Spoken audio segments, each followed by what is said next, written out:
ನನಗೆ mind blown ಯಾವಾಗ ಅನ್ನಿಸ್ತು ಅಂದರೆ ಐ ವಾಸ್ ಲೈಕ್ ಇದು ದುಡ್ಡು ಸಿಗುತ್ತಾ, ಲೈಕ್ ಐ ಡಿಂಟ್ ನೋ. ನನ್ನ ಫೋನಲ್ಲಿ ಶೂಟ್ ಮಾಡಿಕೊಂಡು ವಿಡಿಯೋ ಹಾಕೋಕ್ಕೆ ದುಡ್ಡು ಸಿಗುತ್ತಾ. And then TikTok happen. ಅಂದರೆ ಆ ಟೈಮಲ್ಲಿ ಫಸ್ಟ್ ಡಬ್ ಸ್ಮ್ಯಾಶ್ ಇತ್ತು, ಅದಾದಮೇಲೆ ಮ್ಯೂಸಿಕಲಿ ಬಂತು. Musically got rebranded to TikTok.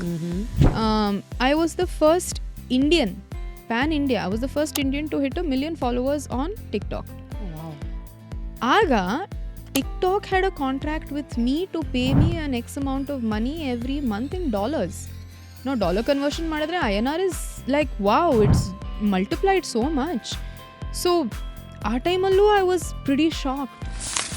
15 second videos, ಅವಾಗೆಲ್ಲ ಟೈಮ್ ಲೈನ್ ಇತ್ತು 15, ಇವಾಗೆಲ್ಲ ಸ್ವಲ್ಪ ಜಾಸ್ತಿ ಆಗಿದೆ ರೀಲ್ಸು ಶಾರ್ಟ್ಸು ಅಂದ್ಕೊಂಡು. ಬಟ್ ಟೈಮಲ್ಲಿ 15 ಸೆಕೆಂಡ್ ಇದ್ದಿದ್ದು.